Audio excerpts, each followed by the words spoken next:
So hello everyone, welcome to the lecture 3 of Sale of Goods Act. Now हमने last दो lectures किए थे। पहले लेक्चर में हमने बात करी थी हिस्ट्री एंड बाकी इंट्रोडक्टरी पार्ट की, एंड सेकंड लेक्चर में हमने डेफिनेशंस की थी एंड सेक्शन 3 देखा था इस एक्ट का। Now today we are going to start with chapter 2 of this act. Now chapter 2 जो है वो बात करता है फॉर्मेशन ऑफ द कॉन्ट्रैक्ट की। ठीक है, फॉर्मेशन ऑफ द कॉन्ट्रैक्ट की बात करता है, बेसिकली जितनी भी हमारी फॉर्मेलिटीज वगैरह है वो सारी आ जाएंगी। तो now moving to our section 4। अभी हमारी आज की पहली सेक्शन है सेक्शन 4, जो which talks about sale and agreement to sell। ठीक है, अभी देखो हमारी सेक्शन 4 का पहली सब सेक्शन जो है वो कहती है कि जो कॉन्ट्रैक्ट ऑफ सेल है बेसिकली हम उसे दो तरह से कर सकते हैं। First one is sale and second is agreement to sale. ठीक है, दोनों ही जो चीजें हैं वो कॉन्ट्रैक्ट ऑफ सेल में आएंगी। जब हमने फर्स्ट लेक्चर पढ़ा था उसमें हमने ये चीज देखी थी कि जो इंग्लिश लॉ था उसमें sale and agreement to sale को इतना डिफरेंशिएट नहीं किया जाता, उस पर इतना एम्फेसाइज नहीं किया जाता। But in Indian law sale and agreement to sale में दोनों में डिफरेंशिएट जो है उससे उसका जो डिफरेंस है उसे एम्फेसाइज किया जाता है। ठीक है, तो अभी कॉन्ट्रैक्ट ऑफ सेल जो है वो हम सेल या अग्रीमेंट टू सेल दोनों ही तरह से कर सकते हैं। इट एक पार्ट ओनर एंड दूसरे पार्ट ओनर के बीच में अगर कोई कॉन्ट्रैक्ट हो रहा है तो वो भी सेल ही है, और अगर सेल हो रही है या फिर अग्रीमेंट टू सेल हो रहा है दोनों ही केसेस में वो भी सेल ही मानी जाएगी ना। सेल क्या होता है, अगर उसी टाइम पे गुड्स हैं वो ट्रांसफर हो रहे हैं from seller to buyer then that is a sale, और जहां पे अग्री किया जा रहा है कि एट सम फ्यूचर डेट जो सेल है वो होगी तो that is agreement to sale. ठीक है, नाउ अगर एक पार्ट ओनर दूसरे पार्ट ओनर को पार्ट ओनर के साथ सेल या अग्रीमेंट टू सेल करे even that would follow in the contract of sale. ठीक है, subsection 1 that a contract of sale of goods is a contract whereby the seller transfer or agrees to transfer the property। transfer मतलब sale and agrees to transfer मतलब agreement to sell। ठीक है, तो contract of sale of goods क्या हो गया, जहां पे सेलर या तो ट्रांसफर कर रहा है प्रॉपर्टी को या फिर अग्री कर रहा है that he will transfer the property in some future date for a price। now price consideration is a very much important। ठीक है, प्राइस कंसिडरेशन मतलब मनी। तो प्राइस कंसिडरेशन के लिए जहां पर जो पार्टीज हैं या जो सेलर है वो ट्रांसफर कर रहा है प्रॉपर्टी को या फिर एग्री कर रहा है that he will transfer the goods in the future, दोनों ही केसेस में that is a contract of sale of goods. दोनों ही केसेस में it is a contract of sale of goods. Now there may be a contract of sale between one part owner and other. Next हमारी section 4 के subsection 2 क्या कहती है that a contract of sale may be absolute और conditional. अगर वो absolute है तो इट मे बी, तो अगर वो एब्सोल्यूट है तो it will be most probably sale, and अगर वो कंडीशनल है तो वो मोस्टली अग्रीमेंट टू सेल ही होता है। ठीक है, now we are into contract. Now section 4 subsection 3 जो है वो हमें sale and agreement to sale को डिफाइन कर। सेक्शन 4 सबसेक्शन 3 क्या है, that defines the sale and agreement to sale. Now we are into contract of sale the property in the goods is transfer from the seller to the buyer, the contract is called a sale, but where the transfer of the property in the good is to take place at a future time or subject to some condition they should be thereafter be fulfilled, the contract is called an agreement to sell। ठीक है, now last agreement to sell। now agreement to sell becomes a sale when the time elapses। ठीक है, अगर agreement to sell है और कोई time रखा है कि जैसे नेक्स्ट मंथ को मैं बेचूंगा, तो जब वो नेक्स्ट मंथ हो जाएगा, टाइम एलैप्स हो जाएगा, तो वो अपने आप सेल बन जाएगी। और अगर कोई कंडीशन है तो कंडीशन अगर फुलफिल हो गई है तो वो प्रॉपर्टी अपने आप जो है वो ट्रांसफर हो जाएगी। फॉर क्या कंडीशन फुलफिल हो गई है, even then the property will be transfer to buyer. Now next sale and agreement to sale का डिफरेंस कर लेते हैं।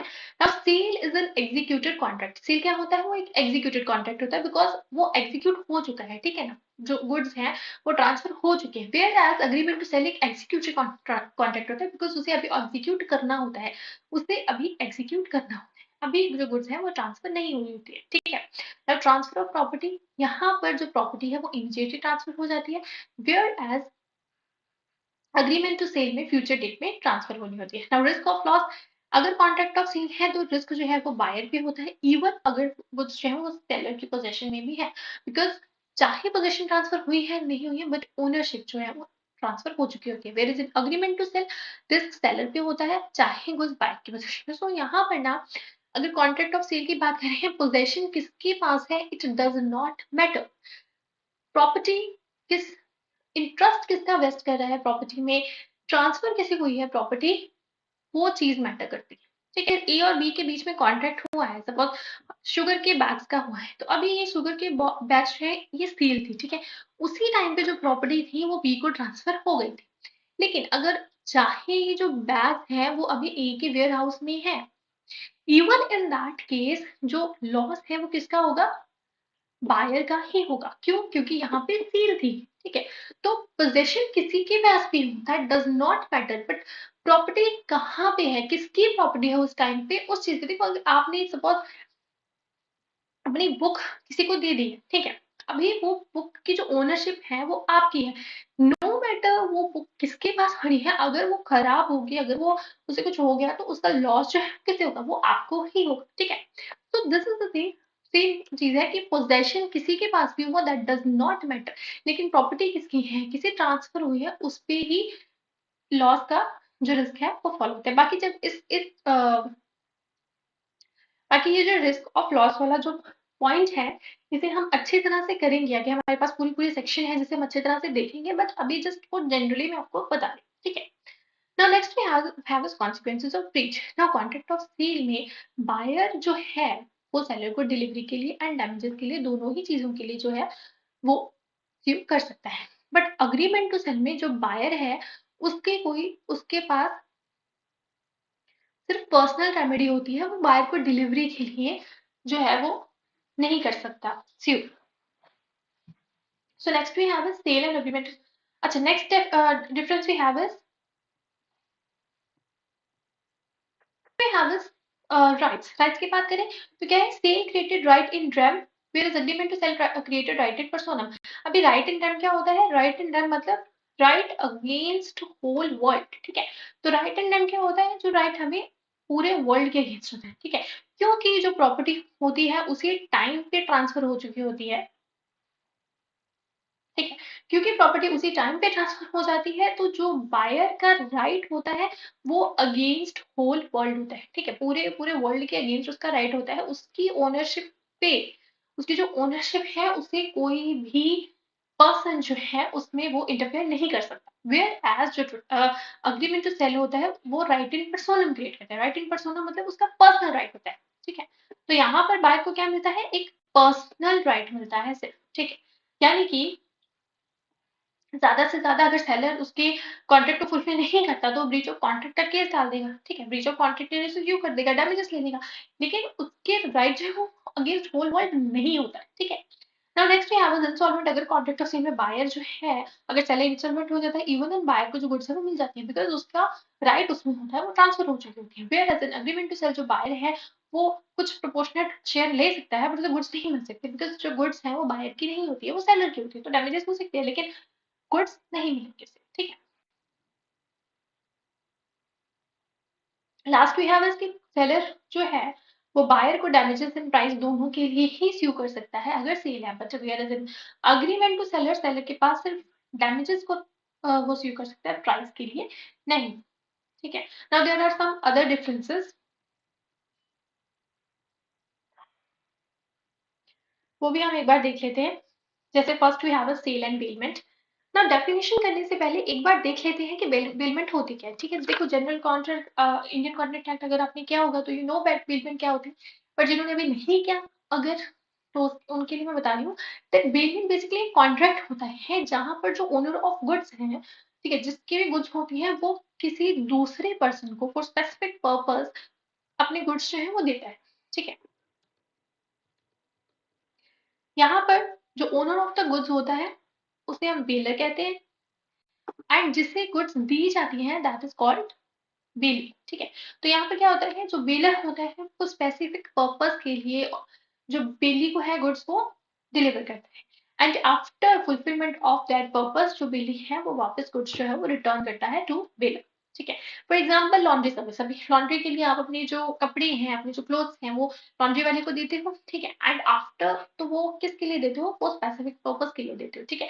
और जब भी जो लॉन्ड्री वाला पर्सन है वो आपका, उसका जो वाला पर्सन है, जब वो ड्राई क्लीन कर लेता है तो वो आपको वो गुड्स जो है आपके रिटर्न कर देता है। So now it was for specific purpose, that was the dry cleaning, तो उसके लिए आपने लिया, तो दैट इज कॉल्ड बेलमेंट, ठीक है। तो अभी बेलमेंट, तो सेल एंड बेलमेंट में क्या है, कॉन्ट्रैक्ट ऑफ सेल जो है वो सेल ऑफ गुड्स एक्ट 1913 जो है वो गवर्न करता है, वेयर एज जो बेलमेंट का कॉन्ट्रैक्ट है वो गवर्न किया जाता है बाय इंडियन कॉन्ट्रैक्ट एक्ट 1872। अगर आपने इंडियन कॉन्ट्रैक्ट एक्ट पढ़ा होगा तो वहां पे आपने बेलमेंट पढ़ी होगी, तो आपको डिफरेंस और ज्यादा क्लियर हो जाएगा। और वैसे भी इनफैक्ट मैं यही सजेस्ट करती हूँ कि अगर कोई सेल ऑफ गुड्स एक्ट कर रहे हैं तो उसे अगर इंडियन कॉन्ट्रैक्ट एक्ट अच्छे तरीके से क्लियर है तो वो ज्यादा बेटर होगा, ठीक है। और नेक्स्ट कॉन्ट्रैक्ट जो है, कॉन्ट्रैक्ट जो है वो डिफाइन किया गया है सेल ऑफ गुड्स एक्ट में बाय सेक्शन 4। अभी हमने सेक्शन 4 में कॉन्ट्रैक्ट ऑफ सेल देखा, जिसमें हम उन्होंने कहा कि sale and agreement to sale दोनों ही कॉन्ट्रैक्ट ऑफ सेल में आते हैं, but whereas contract of bailment जो है वो section 148 of Indian contract act में डिफाइन किया गया है। नाउ कॉन्ट्रैक्ट ऑफ सेल जो है वो बेसिकली बायर एंड सेलर के बीच में होता है, वेयरएज बेलमेंट का कॉन्ट्रैक्ट बिल्डर एंड बिलिंग के बीच में होता है, ठीक है। कॉन्ट्रैक्ट ऑफ सेल में जो प्रॉपर्टी है वो ट्रांसफर हो जाती है from seller to buyer, but ownership transfer हो जाती है ना in the contract of sale, but contract of bailment पे ओनरशिप ट्रांसफर नहीं होती है, उसमें सिर्फ एक इंटरेस्ट ट्रांसफर होता है, पोजीशन ट्रांसफर होती है from bailor to bailee. Now contract of sale में कंसिडरेशन प्राइस होती है, बेलमेंट में प्राइस कंसिडरेशन नहीं होती है, इसमें सिर्फ एक अंडरटेकिंग होती है कि जो भी पर्पस के लिए गुड्स सॉरी बेली को दी गई, डीलर होता है वो गुड्स को रिटर्न करता है, सॉरी बेली जो होता है वो गुड्स को रिटर्न करता है आफ्टर अकम्प्लिशमेंट ऑफ पर्पस, ठीक है। जब वो पर्पस फुलफिल हो जाएगा तो जो गुड्स हैं वो रिटर्न कर दी जाएगी, ठीक है। So now in contract of sale जो गुड्स हैं वो बायर की प्रॉपर्टी हो जाती है, ठीक है। जैसे चाहे बायर उसे यूज करे, उसे चाहे वो तोड़े फोड़े बेचे, what ever he can do anything, but bailment में ऐसा नहीं होता है। बेली जो है वो गुड्स को सिर्फ यूज कर सकता है in accordance with instructions given by the bailor, ठीक है ना। कॉन्ट्रैक्ट ऑफ सेल में कोई भी ऑब्लिगेशन नहीं होती है बायर की रिटर्न करने की goods, but in contract of bailment जो बेलर होता है वो गुड्स को रिटर्न करता है, सॉरी बेली जो होता है वो गुड्स को रिटर्न करता है आफ्टर अकम्प्लिशमेंट ऑफ पर्पस, ठीक है। तो now next we have hire purchase agreement. अभी हायर परचेज एग्रीमेंट क्या होता है, it is basically a rental contract, ठीक है। रेंटल कॉन्ट्रैक्ट होता है जिसमें कि एक पर्सन कोई चीज को हायर कर लेता है ऑन रेंट, और हर महीने उसकी इंस्टॉलमेंट्स जो है वो पे करता जाता है। Now after paying all the instalments उसके पास एक ऑप्शन होती है, now here the person has an option to buy the goods after full payment। अब यहाँ पर उसके पास क्या होती है, एक ऑप्शन होती है, if he wants to buy that product, if he wants to own the product, then only he can buy। जरूरी नहीं होता है कि जब आपने पेमेंट कर दी तो वो बंदा जो है वो ओनर बन जाएगा, only an option। अब now that person उसकी मर्जी है वो उसको एक्सरसाइज करने या ना करें, ठीक है। अभी डिफरेंस इसका देख लेते हैं। So difference we have is that in a contract of sale, the property in goods is transferred from seller to buyer। ठीक है, तो यहाँ पर जो सेल में जो गुड्स में जो प्रॉपर्टी है वो वेरी बेसिक के सेलर को बायर को ट्रांसफर होती है। Contract of sale is only thing, उसमें है ही क्या कि जो प्रॉपर्टी है वो सेलर से बायर को ट्रांसफर होती है immediately, but in hire purchase property का पास होती है upon payment of last instalment. तो लास्ट इंस्टॉलमेंट तक जो प्रॉपर्टी है वो पास नहीं होती। Now in contract of sale buyer की पोजीशन ओनर की होती है, but in contract of hire purchase hirer की पोजीशन बिल्डर ही होती है अंटिल वो लास्ट इंस्टॉलमेंट पे नहीं कर देता, ठीक है। नेक्स्ट वी हैव कि बायर जो है वो कॉन्ट्रैक्ट को टर्मिनेट नहीं कर सकता, उसे पूरा का पूरा प्राइस गुड्स का देना पड़ता है अगर उसने गुड्स दी नहीं, बट इन हायर परचेज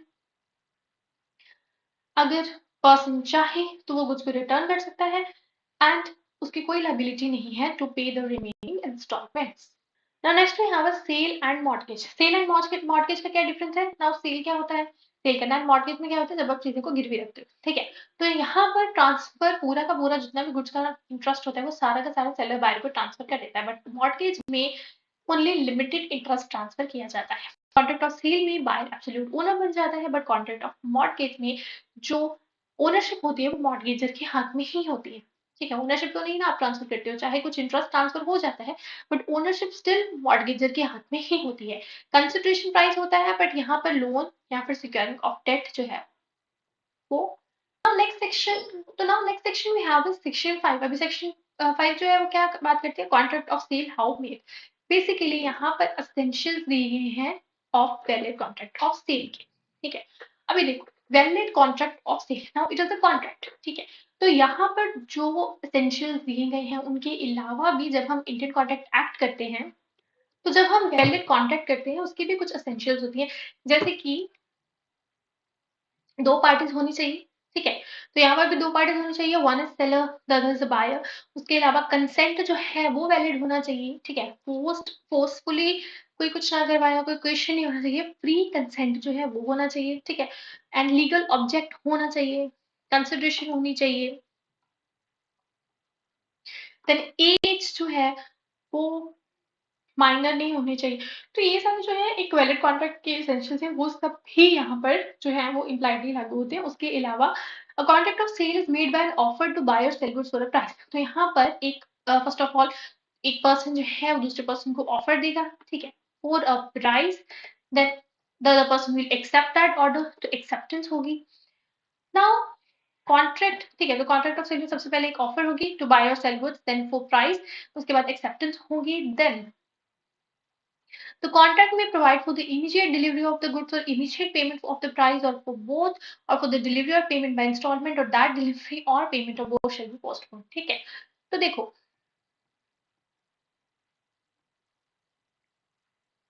जो एसेंशियल्स उन्होंने दिए थे, ठीक है, कि फ्री कंसेंट, एज, ठीक है, लीगल ऑब्जेक्ट और consideration, then offer, acceptance, price, two parties, ये सारे जो एसेंशियल्स हैं ये फुलफिल होने चाहिए। उसके अलावा अभी गुड्स की जो डिलीवरी है वो इमीडिएट हो, पेमेंट चाहे इमीडिएटली दी गई हो, या इंस्टॉलमेंट्स में डिलीवरी हो, या पेमेंट में इंस्टॉलमेंट में दी गई हो, या डिलीवरी पोस्टपोन कर दी है, पेमेंट पोस्टपोन कर दिया है, या दोनों ही पोस्टपोन कर दिया है, दैट डज नॉट मैटर। अगर प्रॉपर्टी ट्रांसफर हो रही है फ्रॉम सेलर टू बायर, तो डिलीवरी और पेमेंट कब दी जा रही है, उसी टाइम दी जा रही है या बाद में दी जा रही है, दैट डज नॉट मैटर। तो जब हमने डिलीवरी, अच्छा, जब हमने डिलीवरी की डेफिनेशन की थी, तो delivery means transfer of position. ठीक है, तो ओनरशिप अगर उसी टाइम पे ट्रांसफर हो रही है, तो पोजीशन चाहे उसी टाइम पे ट्रांसफर हो या बाद में ट्रांसफर हो, that does not matter. Secondly payment चाहे उसी टाइम पे बात कर रहा है, चाहे कुछ टाइम बात कर रहा है, चाहे इंस्टॉलमेंट्स में कर रहा है, even that does not matter. अगर ओनरशिप ट्रांसफर हो चुकी है, ऑफर मिला था, उसे एक्सेप्ट कर लिया गया है, प्राइस डिसाइड हो गया, एवरीथिंग इज डिसाइडेड, और ओनरशिप जो है वो ट्रांसफर हो चुकी है, then that does not matter कि डिलीवरी और पेमेंट कब हो रही है और कहाँ पे हो रही है। ठीक है, so this was our section 5 subsection 1। now section subsection 2 क्या कहता है कि कॉन्ट्रैक्ट ऑफ सेल जो है वो राइटिंग में भी हो सकता है, बाय वर्ड ऑफ माउथ भी हो सकता है, या partially in writing and partly by word of mouth भी हो सकता है, and may be implied from the conduct of parties.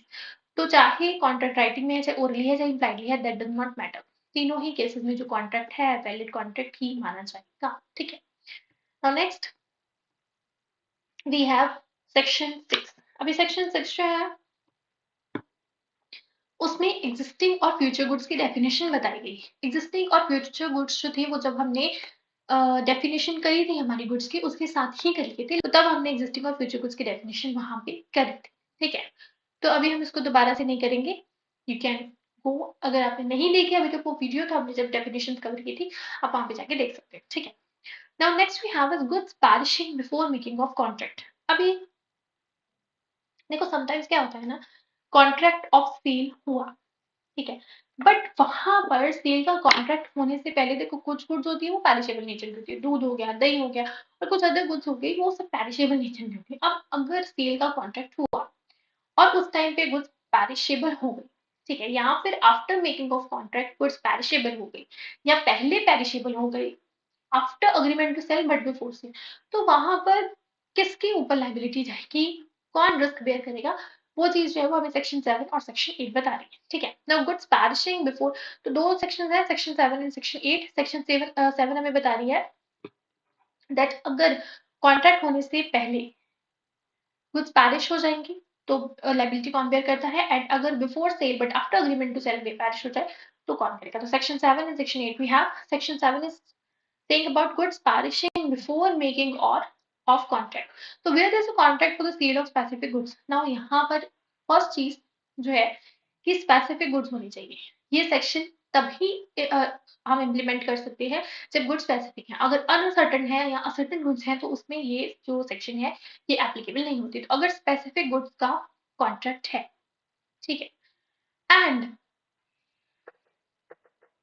जो गुड्स है वो सेलर की नॉलेज के बिना at the time when contract was made perished or is no longer to answer to the description of contract, the contract will be void। ठीक है, तो अगर कॉन्ट्रैक्ट ऑफ सेल जो है स्पेसिफिक गुड्स का है और जिस टाइम पे कॉन्ट्रैक्ट हो रहा था सेलर को नहीं पता था कि उसकी जो गुड्स है वो पैरिश हो चुकी है, ठीक है, जिस टाइम पे कॉन्ट्रैक्ट हो रहा था उस टाइम पे जो सेलर था उसे नहीं पता था कि उसकी जो गुड्स है वो खराब हो चुकी है, देन जो वो कॉन्ट्रैक्ट है वो वॉइड हो जाता है। ठीक है, तो सेलर को भी नहीं पता था, बायर को भी नहीं पता था, बट क्योंकि वो गुड्स जो थी वो जो थी वो पैरिश हो चुकी थी, वो खराब हो चुकी थी, तो जो डिस्क्रिप्शन उस टाइम पे सेलर ने नहीं होगी, that goods were not able to answer to this description, इसलिए जो गुड्स थी वो पहले इन द फर्स्ट प्लेस कभी ट्रांसफर ही नहीं हुई थी फ्रॉम सेलर टू बायर। ठीक है, तो जब ट्रांसफर ही नहीं हुई थी तो जो वो कॉन्ट्रैक्ट है वो क्या हो जाएगा, वो वाइड हो जाएगा।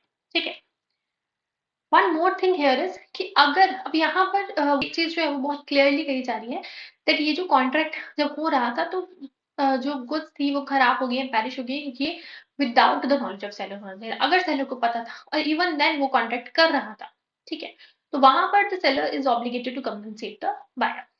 ठीक है, तो one more thing here is कि if the goods are divisible the contract can be partially enforced, however if the goods are indivisible the contract is deemed void ab initio। अगर तो जो गुड्स है वो डिविजिबल है तो वहां पर गुड्स जो कॉन्ट्रैक्ट है उसे पार्शियली एनफोर्स किया जा सकता है। ठीक है, अगर नहीं किया जा सकता, इंडिविजुअल है, तो फिर वो वॉइड ab initio हो जाएगा। इसके रिगार्डिंग हमारे पास एक केस था Borrowman versus Phillips and company का। ठीक है, यहाँ पर क्या हुआ था, there was a contract to sell 700 bags of nut, तो नट्स के 700 बैग्स को सील करने का यहाँ पर कॉन्ट्रैक्ट था, बट अभी सेलर को नहीं पता था कि उसके जो 109 बैग्स थे ना दैट गॉट स्टोलन, वो चोरी हो गए थे। ठीक है, and seller was unaware of that, तो यहाँ पर जो हमारा कॉन्ट्रैक्ट था वो क्या हो गया, वॉइड हो गया था। ठीक है, the next we have is section 8 goods perishing before sale but after agreement to sell। अब अगर agreement to sell हो चुका है, ठीक है, seller ने buy को कह दिया that I will sell these goods in some future date। ठीक है, बायर ने यहाँ पर सेलर को कह दिया कि मैं तुमसे ये फ्यूचर डेट में ये जो चीजें हैं ये खरीद लूंगा, बट सेल से पहले but after agreement to sale जो गुड्स हैं वो पैरिश हो चुके हैं, तो वहां पर क्या होता है, अगर अग्रीमेंट टू सेल है एंड गुड्स कॉन्ट्रैक्ट है वो स्पेसिफिक गुड्स का है और without any part of seller, without any fault on part of seller जो गुड्स हैं वो पैरिश हो गई हैं या फिर इतने डैमेज हो गए हैं, no longer to answer to description of the contract, agreement even then avoid किया जा सकता है। ठीक है, that would be void, but that would be void, but the thing is कि जो फॉल्ट है वो सेलर का नहीं होना चाहिए। अगर फॉल्ट सेलर का है तो then he have to give damages, but अगर नहीं है उसका फॉल्ट तो कॉन्ट्रैक्ट जो है वो वाइड किया जा सकता है। तो इसका केस है हमारे पास एल्फिक वर्सेस बार्च का। इसमें क्या हुआ था कि एक हॉर्स जो था वो डिलीवर किया गया था बाय सेलर टू बायर। ठीक है, तो यहाँ पर जो हॉर्स था वो डिलीवर किया गया था और 8 डे ट्रायल पीरियड। ठीक है, तो सेलर ने क्या कहा कि ठीक है तुम ये हॉर्स ले जाओ, 8 डेज का ट्रायल लो, अगर तुम्हें अच्छा लगेगा यू कैन बाय इट और नहीं लगेगा तो you can return it to me. ठीक है, but within that time यानी कि विद इन 8 डेज जो घोड़ा था दैट डाइड, वो मर गया था, और यहाँ पर जो बायर था उसका कोई भी फॉल्ट नहीं था, नीदर सेलर का फॉल्ट था। तो यहाँ पर ये चीज हेल्ड की गई कि जो इसका लॉस है वो सेलर ही बेयर करेगा। ठीक है, सेलर बेयर करेगा, बायर नहीं करेगा, एंड कॉन्ट्रैक्ट वॉइड हो जाएगा। द रीजन इज कि जो प्रॉपर्टी थी वो ट्रांसफर नहीं हुई थी, that was a trial period. ठीक है, तो हॉर्स जो था वो बायर जो था वो ट्रायल पीरियड पे लेके गया था, एंड ऐसा भी नहीं था कि बायर ने जानबूझकर हॉर्स को मारा था। ठीक है, वो खुद ब खुद डाइड हो गया ड्यू टू नेचुरल सर्कमस्टांसेस और व्हाटएवर, तो वहां पर ना तो सेलर का दोष था ना ही बायर का दोष था, एंड जो प्रॉपर्टी थी वो ट्रांसफर नहीं हुई थी, दैट्स व्हाई जो लॉस था वो सेलर को बेयर करना पड़ा। ठीक है। तो एक बार ये सेक्शन 7 और सेक्शन 8 का डिफरेंस है, तो एक बार ये सेक्शन 7 और सेक्शन 8 है हमारे पास, ठीक है। Now next we have section 9। अभी जब हमने वैलिड एसेंशियल्स करे हैं, हमने डेफिनेशंस करी हैं, हमने जितना भी ऐड करा है हर जगह हमने पढ़ा है that price is the money consideration and price is the one of the most important element of for valid contract of sale, ठीक है। तो अभी प्राइस कैसे असर्टन किया जाता है, सेक्शन 9 एंड सेक्शन 10 हमें ये बताते हैं, ठीक है। Now section 9 is saying the price in a contract of sale may be fixed by the contract or may be left to be fixed in a manner thereby agreed or may be determined by the course of dealing between the parties। तो price तीन तरह से हम ascertain कर सकते हैं, first contract में fix कर सकते हैं, सेकेंडली जो भी मैनर अग्री किया गया है, ठीक है। अगर मान लो मैंने अग्री किया गया कि उस टाइम पे जो भी मार्केट प्राइस चल रहा होगा ना उसमें हम सेल कर देंगे, तो जो भी मैंने अग्री किया गया है इधर हम उससे प्राइस को फिक्स कर सकते हैं या फिर जो normally course of dealing parties का चलता है उसके थ्रू हम डिटरमिन कर सकते हैं। तो ऐसा कोई हार्ड एंड फास्ट रूल नहीं है टू डिटरमिन द प्राइस, ठीक है। और अगर सपोज कि प्राइस फिक्स ही नहीं किया गया तो बायर एक रीजनेबल प्राइस जो है वो पे कर देगा to seller. Now reasonable price क्या है, it would be question of fact, ठीक है। उस टाइम पे क्या फैक्ट एंड सर्कमस्टांसेस उस पे डिपेंड करेगा रीजनेबल। तो section 9 is basically very simple, जिसमें हम कह रहे हैं कि सेक्शन हम बेसिकली प्राइस जो प्राइस है उसे हम तीन तरह से फिक्स कर सकते हैं, either by fixed by contract, either to be fixed in a manner thereby agreed or either to be determined by the course of dealing between the parties and if not fixed तो reasonable price पे कर देगा seller। Now reasonable price क्या है, it would be question of fact and circumstances, तो वो जब का तब होगा तब देखेंगे, ठीक है। So this is our 9 subsection 1 and this is our 9 subsection 2, ठीक है। Now let's we have a section 10। Section 10 क्या कहती है, agreement to sale at valuation. नाउ वैल्यूएशन क्या है कि अगर दोनों पार्टीज ने आपस में डिसाइड कर लिया कि कोई थर्ड पार्टी जो है ना वो हमारी जो गुड्स है उसकी वैल्यूएशन लगाएगी और जो वो वैल्यूएशन करेगी हम उस हिसाब से जो प्रोडक्ट्स हैं या जो गुड्स हैं उसे बाय एंड सेल करेंगे, ठीक है। तो वहां पर उसके अ, तो उस केस में सेक्शन 10 हमारा इंप्लीमेंट होता है that where there is an agreement to sell goods on the terms that the price is to be fixed by the valuation of a third party. कोई थर्ड पार्टी वैल्यूएशन करेगी हमारे price की और वो third party या तो valuation करती ही नहीं है या फिर नहीं कर पाती है, दोनों ही केसेस या तो वो नहीं करती है या फिर वो नहीं कर पाती है, तो अग्रीमेंट जो है उसे अवॉइड किया जा सकता है, ठीक। तो जहां पर प्राइस किसी थर्ड पार्टी के वैल्यूएशन पे डिपेंड हो और थर्ड पार्टी को वैल्यूएशन ना करे या फिर नहीं कर पाए तो जो अग्रीमेंट है वो अवॉइड कर दिया जाता है, ठीक है। कांट और डज नॉट मेक दोनों ही केसेस में। और प्रोविजन यहाँ पर क्या है कि अगर सपोज गुड्स या फिर कोई पार्ट जो है उसका वो डिलीवर कर दिया गया है तो उस केस में जो बायर है वो क्या करेगा, एक रीजनेबल प्राइस जो है वो पे कर देगा, ठीक है। बाकी बाकी का जो कॉन्ट्रैक्ट होगा वो वॉइड हो जाएगा। एंड हमारा इस सेक्शन का सबसेक्शन 2 क्या कह रहा है दैट अगर थर्ड पार्टी को प्रिवेंट किया जा रहा है from making the valuation by fault of the seller और बायर। अगर अभी हमने क्या डिसाइड किया था, सेलर और बायर ने क्या डिसाइड किया था कि एक थर्ड पार्टी जो है वो वैल्यूएशन लगाएगी और जो भी वो वैल्यूएशन लगाएगी प्राइस है वो फिक्स कर दिया जाएगा, ठीक है। अभी मान लो कि सेलर या फिर बायर में से कोई एक पर्सन, सपोज सेलर जो है वो थर्ड पार्टी को प्रिवेंट कर रहा है and seller is not letting the third party to do valuation of the goods. तो वहां पर जो फॉल्टेड पार्टी होती है, ठीक है ना, सॉरी जो पार्टी एट फॉल्ट होती है वो क्या करती है, वो डैमेजेस देती है टू द अदर, ठीक है। अभी अगर सेलर ने प्रिवेंट किया है तो वो बायर को डैमेजेस देगी, अगर बायर ने प्रिवेंट किया है तो वो सेलर को डैमेजेस देगी, ठीक है। So the party not in fault may maintain a suit of for damages against the party at fault. So this was our section 9 and section 10. So ये हमारा so this was our section 4 to 10. ठीक है, कल हम conditions and warranty start करेंगे. Now conditions and warranty is one of the most important topics of this act. तो हम वो कल से स्टार्ट करेंगे एंड आज अगर किसी को भी कोई भी डाउट है till 4 to 10 then you can ask me in the comments and for more such videos do subscribe my channel like my video. Thank you guys.